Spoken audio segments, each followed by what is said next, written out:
Olá pessoal, sejam muito bem-vindos ao podcast Amar-se com Saúde.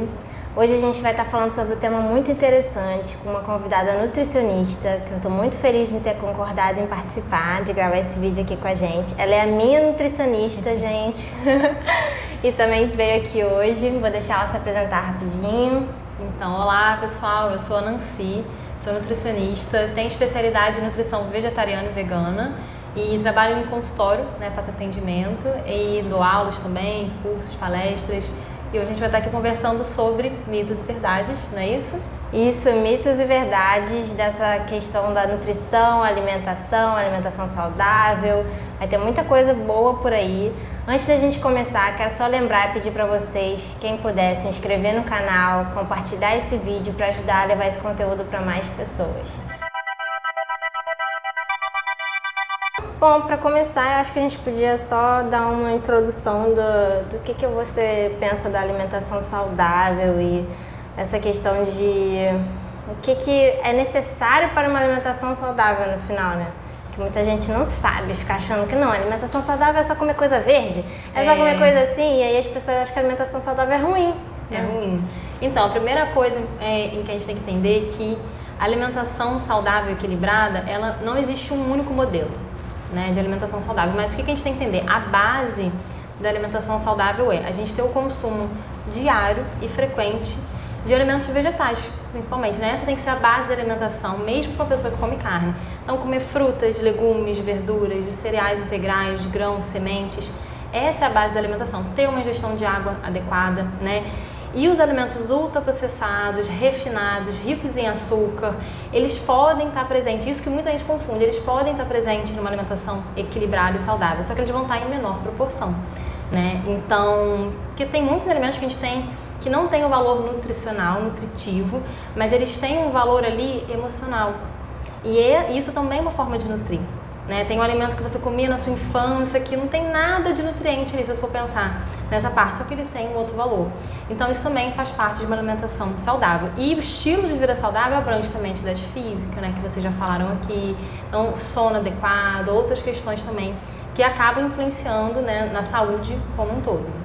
Inclusive eu gostei muito da questão da lupa, Que agora a gente tem a lupa nos produtos. Pra mim isso é maravilhoso. Eu vejo aquela lupa e já penso, tá vendo? Melhor não comprar isso, porque olha, a lupa já tá me avisando que aquilo ali não vai me fazer bem. Exatamente. Essa lupinha é ótima. Já até dizendo ali, quem não viu essa lupa fica de olho nos rótulos. Agora tem lá rico em sódio, rico em gordura. Em questão de hábitos assim, de consumo do mercado, que eu falo muito, o que você recomenda? O que eu sempre recomendo a gente tem que ler a lista de ingredientes. Porém, o que acontece? A lista de ingredientes, não existe regra no Brasil do tamanho da letra. Então a gente tem essa dificuldade. Existe um aplicativo chamado Desrotulando, conhece? Não. Aplicativo maravilhoso. Baixa esse aplicativo você tira a foto do produto e ali eles têm uma avaliação de vários produtos. Eles trabalham com sinalização, vermelho, amarelo, verde. E eles indicam o que daquele produto ali, qual a numeração, eles dão uma pontuação também de 0 a 100, se eu não me engano. E aí já vem ali, se vem verdinho, você fala assim, ok, um produto bacana, interessante. Você vai comprar um biscoito creme cracker. Acho que na verdade não existe nenhum creme cracker que seja ali verdinho, Mas já é pra você pelo menos ter uma noção. E nesse aplicativo ele já diz pra você o que daquele produto não é interessante. Só que, se não tem um aplicativo, como é que eu faço? Lê a lista de ingredientes. Aqui no Brasil a legislação, ela obriga que a gente coloque os ingredientes em lista decrescente. Então, o primeiro ingrediente é o que vai ter maior quantidade. Se você vai comprar um suco de caixinha, primeiro ingrediente é açúcar, você já fica com aquele alerta vermelho. Exato, se é açúcar ou é um suco de fruta. O primeiro ingrediente ser água pode até acontecer, porque às vezes vem realmente, ele tem que diluir, não tem jeito. Mas isso para qualquer produto.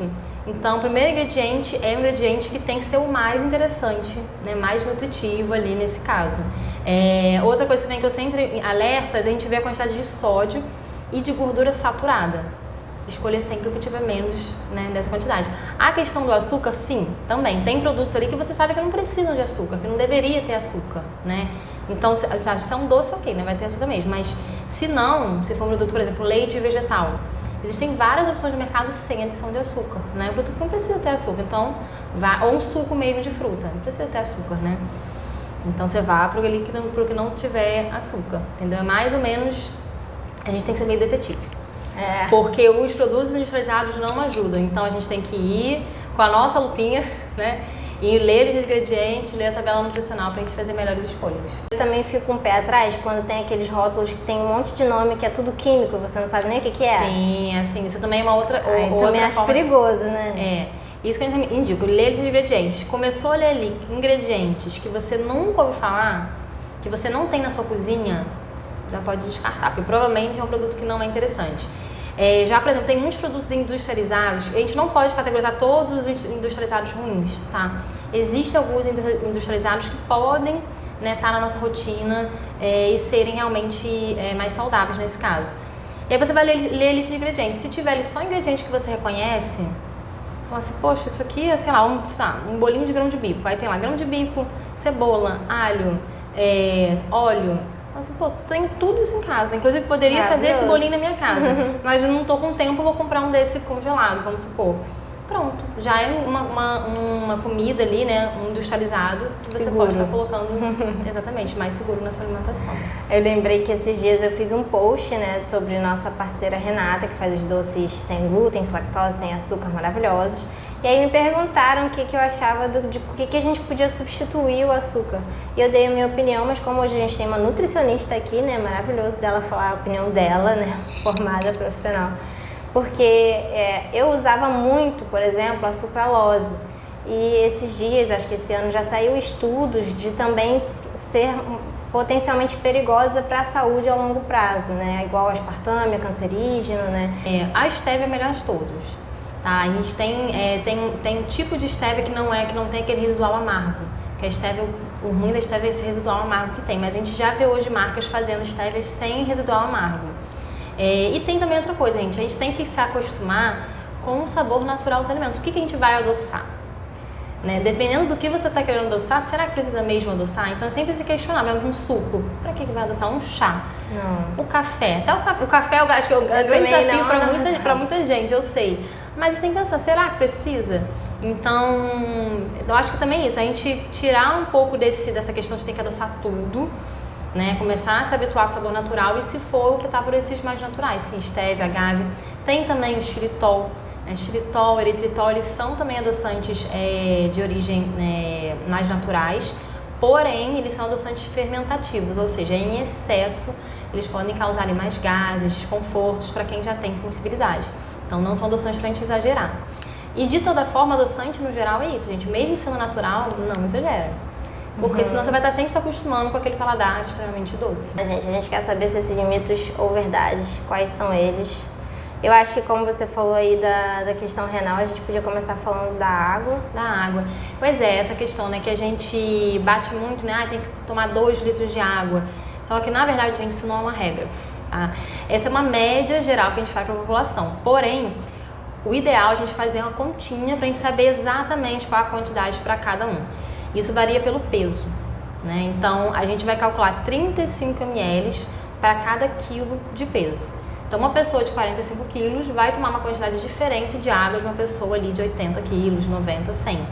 Tá? Então, quanto mais peso, mais água vai precisar. Quanto menos, menos água. E aí, essa média que a gente vai ficar. Então, a média de 2 litros ali é porque eles fazem a média da população geral, né? 60 quilos, mais ou menos, aí fica nisso. Mas, se você for mais magrinha, vai precisar de menos água, precisa se entupir, né, de água ali. Fora que também a gente tomando chá, café, essas coisas, às vezes até na comida também tem água, né? Tem, mas aí quando a gente faz essa conta, não considera isso. Principalmente a gente não considera café, nem líquidos, bebidas que tenham cafeína. Diurético? Porque são diuréticos. Então, o café você bebe, mas você perde líquido junto com ele, então a gente não considera. Já outros chás, que são chás sem cafeína, uma camomila, erva doce, capim-limão, já pode contar, tá? Para uma pessoa que tenha muita dificuldade de começar a beber água, a gente pode até contar ali para esse início, uma água de coco, um suco de fruta, mas o ideal realmente é que seja água pura. Água pura. É mais difícil. Eu me engano muito tomando outras coisas achando que eu tô tomando água. Outra coisa também que você pode fazer, gente, é avaliar a cor da urina. Né? Às vezes a gente não consegue controlar tanto, não sei quanto água eu bebo, mas controla a cor da urina. A urina ela tem que estar sempre amarela, bem clarinha, não precisa estar transparente, tá? E às vezes de manhã, tem paciente que fala, mas de manhã você é amarelo escuro. Eu falo assim, não, tudo bem, mas aí você já vai de manhã e já bebe água. Essa é outra dica também que ajuda muito. Acorda, já bebe um copão de água. O máximo de água que você conseguir ali. Se for 200 ml, ok. Se for 500, ok. Já tenta botar uma boa quantidade ali, que você já começa a fazer a sua meta de água diária, entendeu? Na minha cabeça tá vindo várias perguntas que eu quero fazer pra ela. Eu não sei se a gente tem tempo, mas é que eu tenho muito essa questão de manhã ter que tomar água e eu sempre me policio porque eu, às vezes no hábito, né, a gente vai, a primeira coisa que a gente toma de manhã é café. Não, E isso faz muito mal, faz. né? Às vezes a gente, não, mas eu não sinto dor no estômago. Você não sente ainda, mas a gastrite ela se desenvolve. Não, e você faz também, você aumenta muito o cortisol logo de manhã, porque o cortisol ele vai estar aumentado de manhã, mas você já coloca café como primeira coisa, não é legal. E eu nem sabia que tinha a ver com cortisol. Olha, gente, aprendendo. Nossa. Então, o ideal é você começar o dia hidratando. Você passou ali 7, 8 horas, né, sem botar nada de líquido. Se dormiu com ar-condicionado, acabou, você desidratou toda ali. Tem que acordar, já bota uma água. Também é algo que dizem que é muito bom, vou descobrir agora se é mito ou verdade, mas eu fiz uma época, eu gostava muito, queria muito voltar a fazer, que é tomar aquela água morna com limão. Quando acorda. Não faz nem bem nem mal. Não faz diferença? Então é um mito, né? Exato, é um mito. Só que se você gosta de tomar assim, se pra você isso é um facilitador pra você beber água, mantenha. Não, detesto. Limão ali na água direto, eu só tomava porque achava que fazia bem mesmo. O limão ele é muito bom pra dizer. Detox, essas coisas. Não detox nada. Não detoxifica nada. Quem detoxifica é mito. O limão ele é muito bom pra digestão. Então, se você tem alguma questão gástrica, uma má digestão pesada, você pode fazer isso como estratégia antes de uma refeição ou após. Mas antes vai ser mais interessante. Mas botar isso de manhã, por exemplo, você vai fazer o almoço depois, não vai nem muito bom. Nada. Tudo bem, vamos passar pro próximo. O pão, eu amei descobrir isso do pão. Explica pra gente o mito do pão. Então, gente, o pão, coitado, né, virou super vilão, né? Vamos tirar o pão pra emagrecer, coitado. Principalmente por causa do glúten, né?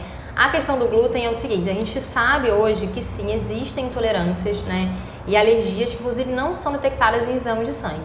Então, esses indivíduos, eles realmente vão ter benefícios em reduzir o glúten, tá? De fato, vão ter. Só que isso não é todo mundo, né? Então, nunca dá pra gente colocar todo mundo na mesma caixinha.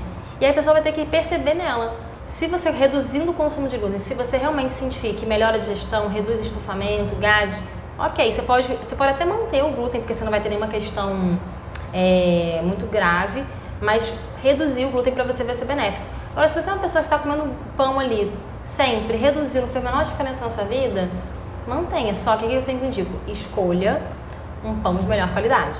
Se for desses de mercado, sempre escolha aqueles 100% integral. Que hoje em dia a gente tem, né, 100% integral, que vai ter só farinha de trigo integral como ingrediente, vai ter sementes, castanhas, enfim. E se você tiver também acesso, se é aquele pão de fermentação natural, né, que é maravilhoso, a gente vê cada dia mais padarias aí vendendo e tal. Maravilhoso. Esse é um pão que ele vai ter menos concentração de glúten, tá? Porque no processo de fermentação você reduz o glúten.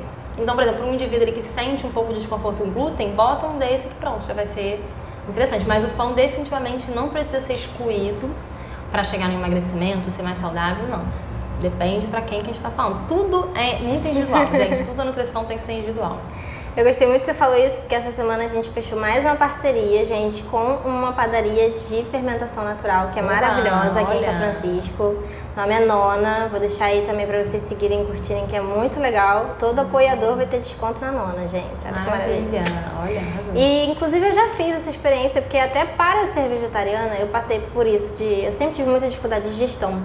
Então, eu tive esse processo de, cortei açúcar, cortei lactose, épocas diferentes, para ver o que me fazia bem, né? Porque às vezes a gente faz esses exames de alergia e tal, dá até uma intolerância sim, mas você não consegue identificar exatamente o que te traz tanto, né? Tenta mudar de dieta. Eu sempre tive alimentação muito rica em verdura, legume, sempre comi muito mamão, então eu não entendia por que eu tinha tanto inchaço, tanta prisão de ventre, de ficar assim uma semana sem ir ao banheiro. Sempre tive isso. E aí eu tive a experiência de cortar o glúten, lactose.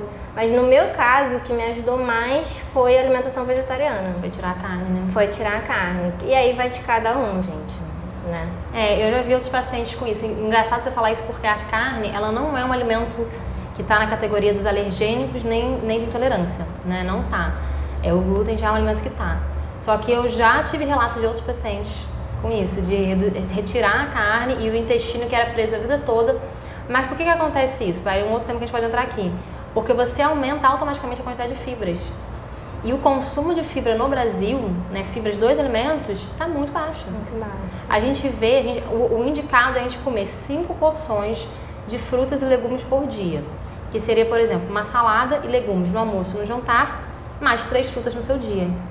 Não é difícil. A gente mora num país que a gente tem acesso a isso, né? Só que a gente vê as pessoas que 30% só do Brasil consome isso, essas 5 porções, só 30%. 70% da população não está consumindo fibras suficientes, nem legumes nem verduras. É triste. A gente tem sim uma questão ali de acesso também, uma questão social, econômica, a gente sabe, né, que a gente está num país que tudo isso influencia, mas a gente vê pessoas que têm acesso que optam, escolhem por não estar consumindo. Inclusive, já que você falou da carne, eu tenho uma pergunta se é mito ou verdade, se a da digestão da carne ser mais lenta. Tem gente que fala que às vezes fica 3 dias lá a carne digerindo. De fato é. Por quê? A carne ela vai ter maior concentração de gordura, tá? E o tipo ali das fibras, né, da carne também são fibras que são mais difíceis da gente digerir. São fibras completamente diferentes dessa que eu falei. Não tem nada de fibra que ajuda no intestino, é outra questão. Fibra muscular mesmo que a gente está falando aqui, né?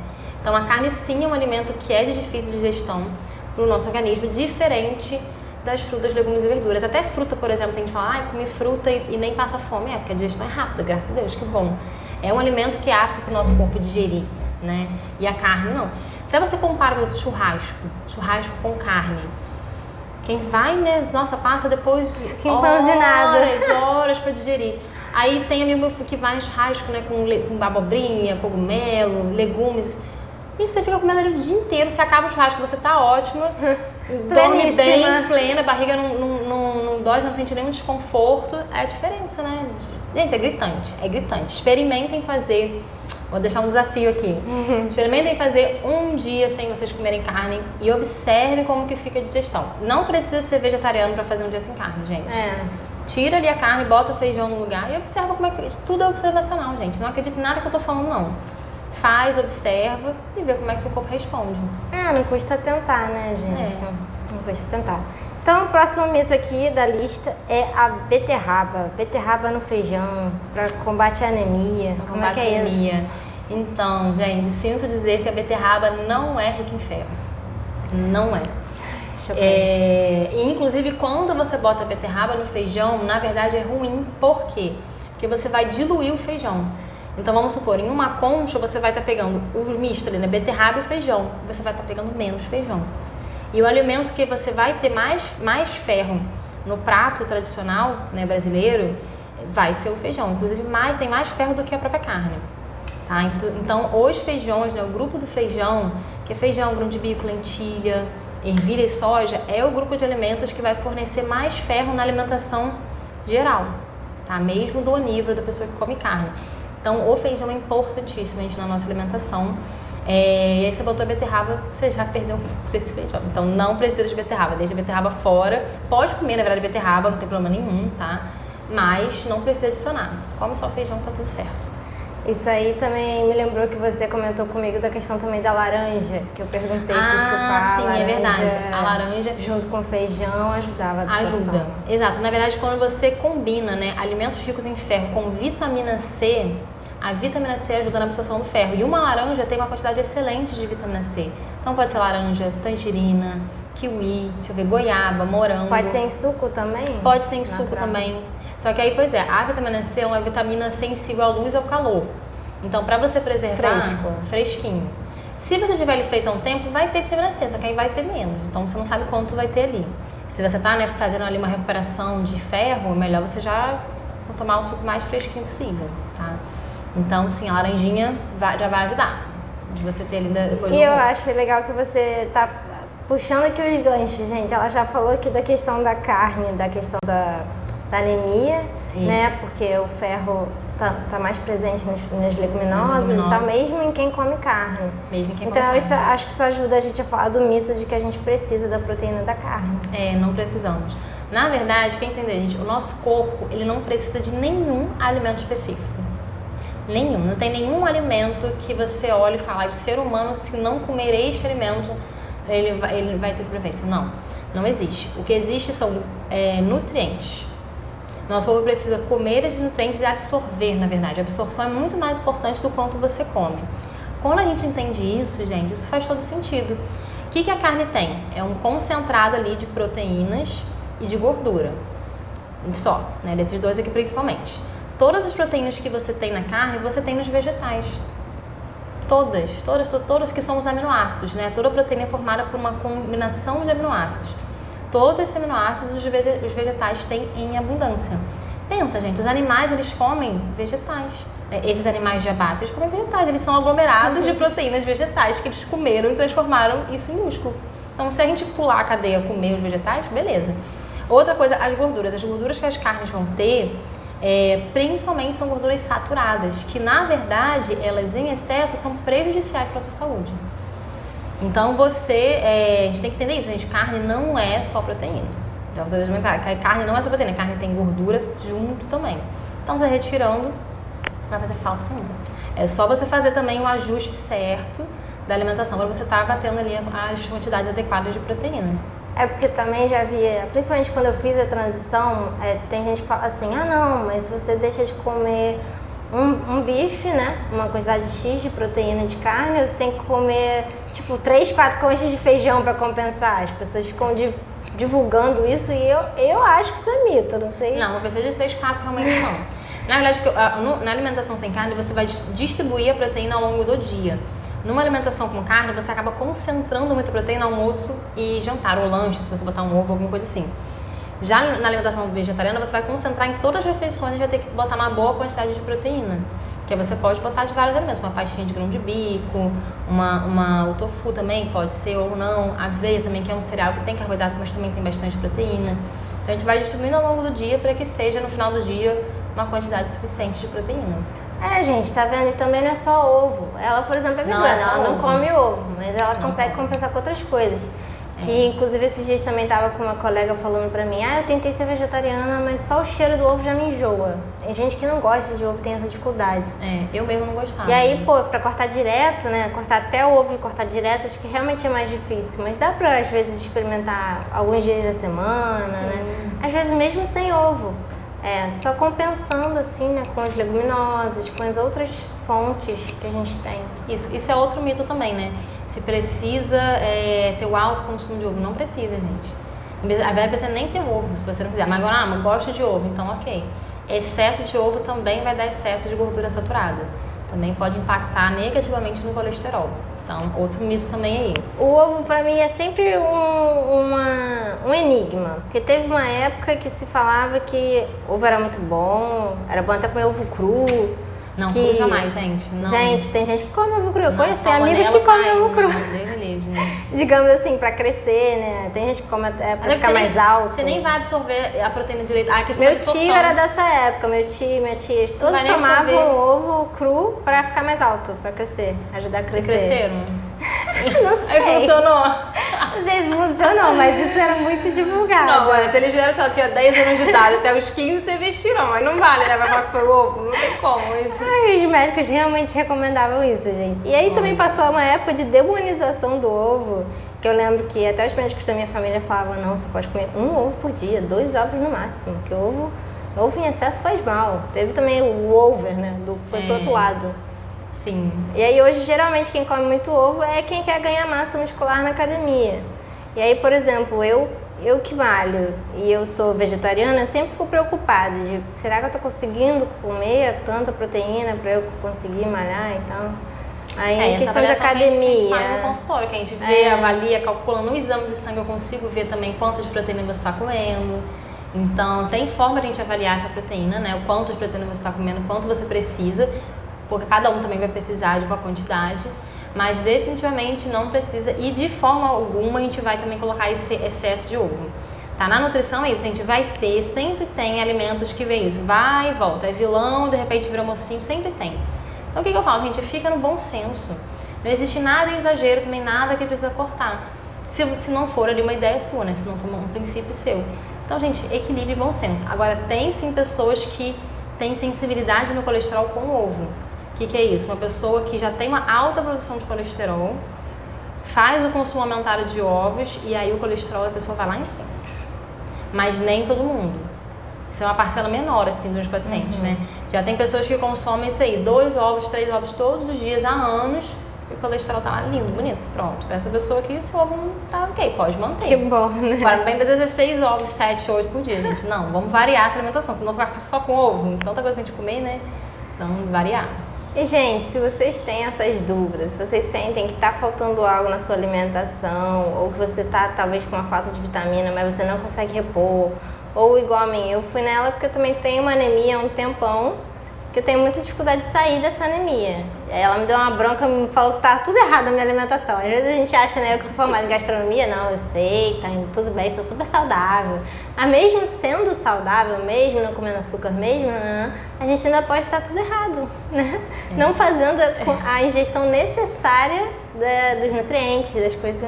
Então, gente, ela fica umas 2 horas com você no primeiro consulta, é maravilhoso. Recomendo, vou deixar o contatinho. Dá bronca de leve, porque eu sou boa. Dá bronca de leve, mas vale a pena. Puxãozinho de orelha. Então, só faltou a gente falar aqui, eu acho, do óleo de coco. Ah, então, outro mito também do óleo de coco, né? Que também teve esse boom do óleo de coco. Acho que deu uma reduzida, mas ainda tem gente que consome, né, óleo de coco com frequência.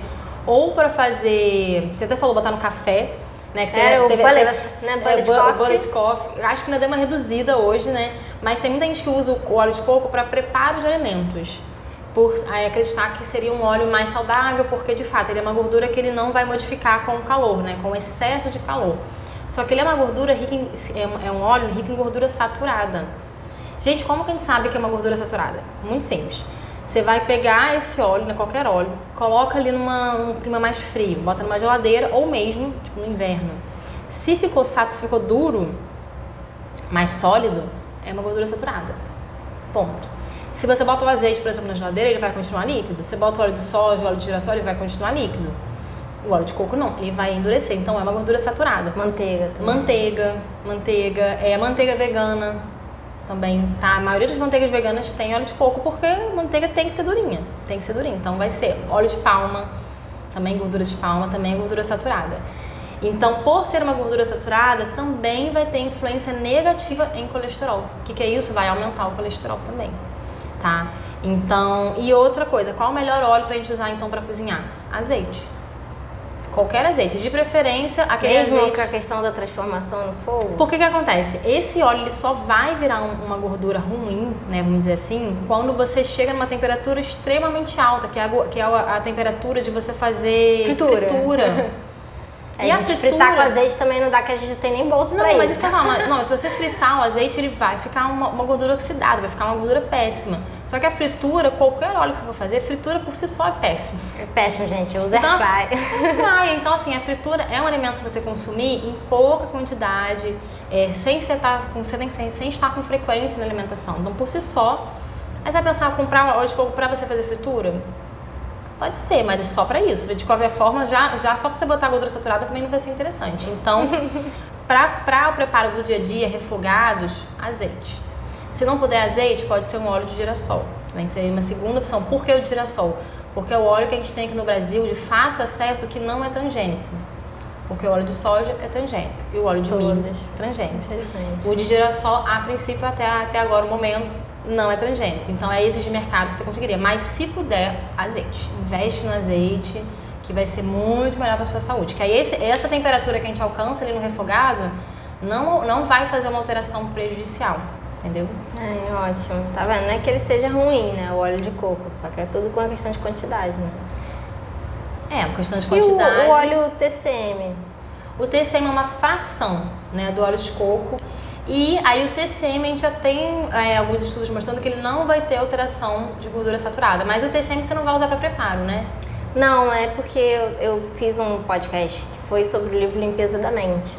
E ele recomenda quase toda a alimentação não ter nenhum tipo de suplementação, mas ele dá uma dica assim, se algum suplemento que você fosse tomar, aí ele dá a dica da vitamina D, né, que é muito, muito importante, vitamina D, e do óleo TCM, que ele fala pra você comer uma colher de chá assim por dia, digamos. E aí eu praticamente nunca experimentei, porque, sei, né, acho meio estranho você comer uma colher de óleo. Mas eu queria tirar essa dúvida do que você acha disso. Eu não recomendo, não vejo necessidade de colocar, porque também vai ser uma gordura saturada. Tá? Então, qual o benefício que ele está buscando nisso? Né? Será que é esse benefício que esse TCM vai trazer? Você não conseguiria de outras formas? Então, às vezes é tudo uma questão de moda também. Né? E tudo por quê? Por que está indicando? Tem que E é um produto tudo, caro também. Eu acho que se a gente for consumir um produto caro desse, a gente tem que realmente... Não é mais interessante você pegar esse dinheiro e investir isso numa feira orgânica? Gente. Cheio de vitalidade, né? Alimentos vindos da terra, cheio de antioxidantes, fitoquímicos, que vai te trazer, às vezes, o mesmo benefício ou mais do que esse suposto benefício que ele está falando do TCM, né? Ainda tem mais um cortar carboidrato, a gente falou desse? Acho que não, né? Do mito de ter que cortar o carboidrato quase totalmente. Quase totalmente, ou retirar, né? Reduzir o carboidrato. Pois famosa dieta low carb. Dieta low carb. Não precisamos reduzir o carboidrato para ter emagrecimento. Esse é o principal ponto, né? Para a gente ter uma redução de peso, né? Ou uma redução ali de gordura corporal, o que a gente tem que fazer? A gente tem que reduzir calorias como um todo. E quando a gente demoniza, a gente não tem que demonizar nada na nutrição, né? Porque não existe isso, você fica numa dicotomia, isso aqui é mal, isso aqui é ruim, isso aqui é péssimo, tem que tirar. Não existe isso. Tipo a demonização do pão, que a gente já viu que não é. Exatamente. Então, tudo em equilíbrio. Então, o carboidrato saudável, o carboidrato que venha com fibras, inclusive os alimentos vegetais, eles são muito mais ricos em carboidrato do que os animais. Os animais praticamente não têm carboidrato, né? Sim, mas isso que me assusta, porque nessa dieta, gente, quem faz a dieta, ela até corta fruta. Porque a fruta tem muito carboidrato. Às vezes corta o feijão, que a gente estava falando muito aqui. Índice, não sei se é índice glicêmico ou índice glicêmico. E a carga glicêmica. Então, o carboidrato ele tem que estar sim presente, mas esse é um carboidrato que venha com fibras, né? Um carboidrato dentro de um alimento, de um contexto ali saudável, ele é muito bem-vindo. Inclusive, o carboidrato ele é fundamental para a gente ter energia no cérebro. Nosso cérebro precisa de carboidrato, de glicose, né? Vindo principalmente de carboidrato. Para quem treina, quem faz atividade física, você precisa de carboidrato para você manter a massa muscular, tá? Então, o carboidrato é importantíssimo pra gente ter. Só que é isso, às vezes a pessoa tá realmente com um descontrole ali, né? Uma alimentação desequilibrada. Tá com muito carboidrato, só que carboidrato refinado, né? Açúcar, muito pão branco, refrigerante. Aí é o tipo de carboidrato que a pessoa tá comendo. Não é o carboidrato em si. Então, esses alimentos que ela tá comendo, ela realmente vai ter que reduzir, trocar por alimentos que sejam ricos em fibras, para você ter esse carboidrato que mantenha, né, a glicose mais estável, para não ficar tendo pico de glicose, que é isso que a gente fala do índice glicêmico, né? Você não precisa ficar tendo pico, nem é interessante, é que você mantenha estável ali. Fora que, gente, se você vai fazer uma dieta e você sabe que o importante é você ter uma alimentação equilibrada, se numa dieta que você tem que cortar um dos alimentos ou diminuir muito o carboidrato, você já sabe que você vai aumentar muito gordura e proteína e gordura. Então já não vai estar equilibrado. Você vai estar causando um desequilíbrio na sua rotina aqui de digestão, que não pode muitas vezes a longo prazo causar malefício. Eu conheço gente que há muitos anos procura fazer e sente muita dor de cabeça, principalmente quando se adapta, né? Até quando a pessoa, por exemplo, vai fazer jejum intermitente, coisas assim, também tem muita gente que sente uma dor de cabeça na hora de adaptação. Sente. Então... e assim, a redução do consumo de carboidrato pode levar também, eu pego muito em consultório, né? Pessoas com baixíssimo consumo de carboidrato, porque isso no exame de sangue eu também consigo avaliar. E não é pela glicose. A glicose não me diz nada do quanto de carboidrato você está comendo. A glicose me indica outra coisa. Eu vejo ali outros índices para saber o quanto de carboidrato a pessoa está comendo. E eu avalio muitas mulheres, principalmente, com baixo consumo de carboidrato e dá muito cansaço. Porque isso, o carboidrato é o combustível principal do nosso corpo. Então você fica muito cansada, o raciocínio fica devagar, a concentração fica ruim, fica aquele cansaço ao longo do dia todo, já acorda cansada. E aí se a pessoa pratica uma atividade física, aí você não vai ter, o desempenho do exercício vai ser assim, muito ruim. Porque você não vai ter aquela principal fonte de energia para você ter desempenho melhor. E aí também quando você reduz o carboidrato, o que o corpo vai fazer? Ele vai precisar de energia. E a glicose é tão importante pra gente que o nosso corpo vai pegar a glicose na primeira fonte que é mais fácil, que é a proteína. Antes tem que pegar a gordura. Então tem gente que fala assim, vou reduzir o carboidrato pra queimar a gordura. Não, negativo. Antes de o seu corpo pegar a gordura, vai pegar a proteína. Só que proteína que ele vai pegar? Músculo. Adeus músculo. Vai pegar músculo, aí você vai, aí tem aquela, tá malhando muito e não consegue ganhar massa muscular. Vamos ver como é que tá o seu consumo de carboidrato. Mas tem que ver também quanto que tá malhando. Às vezes tem malhando muito há anos e fala assim, nossa, não consigo. Vamos ajustar esse carboidrato. Pode ser isso que está dando ali. Aí depois disso, você vai perdendo massa muscular, e depois seu corpo pensa em gordura. Mas até chegar na gordura, você tem que estar com esse equilíbrio metabólico aqui acontecendo. Ai, arrasou, gente, maravilhoso. Tá vendo como é que ela sabe tanto? Eu sempre que troco uma ideia com ela, eu aprendo coisas novas. Ai, adoro que bom, isso. é uma delícia, é bom também, gosto. Gente, muito obrigada por terem assistido esse vídeo. Obrigada Foi pelo um convite, ótimo bate-papo. Clara. Eu já ia agradecer ela já me agradeceu. Muito obrigada por ter vindo aqui. Né? Era para ter sido antes, a gente teve alguns contratempos, mas que bom que a gente conseguiu gravar no final. Vamos manter essa parceria maravilhosa. Espero que tenham gostado, gente. Não esqueçam de deixar seus comentários, tá? Se tiverem alguma dúvida, podem entrar em contato comigo ou com a Nancy, que a gente responde também. Esse vídeo está disponível no YouTube, mas também está no Spotify e todas as plataformas de áudio. Isso, aí deixa eu só deixar aqui, se vocês tiverem dúvida, podem falar comigo. Eu posso deixar meu Instagram aqui? Sim, vou deixar até na descrição, pode deixar. É nutricionista Nancy com I, né, porque Nancy não é com Y, Nancy PY. Aí podem me buscar lá também, se tiverem dúvidas, podem mandar por lá que a gente vai conversando. Obrigada pelo convite, Clara, adorei. Foi ótimo, até já. Tchau, tchau.